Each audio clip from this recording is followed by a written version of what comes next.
Here we are, hole 7.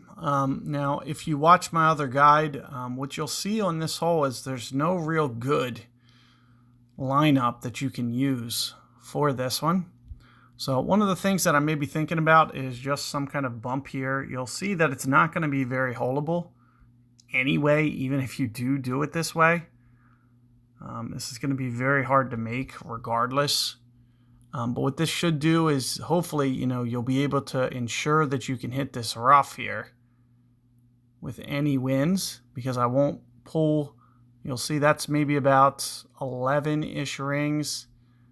That's may not be quite enough when I add this curl that I'm going to do. I just don't want it to land left in the sand. You gotta think when you go to the left like that, it ends up shooting over. There you can see that it's coming in towards the hole, just stops just a little bit too short.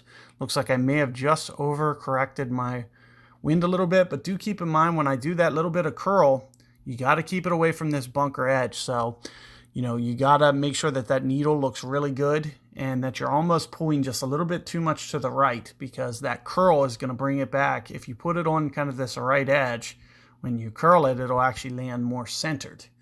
So you do want to keep it from doing that. The disadvantage, you can see what opponent's doing here. I'm going to let you see this shot because we kind of ran into the same issue. Now, granted, we have a small wind here, but let's just, think about what if that wind was a 9, which it could be. You're going to have to go well beyond min club, because I think I ended up launching this the first time.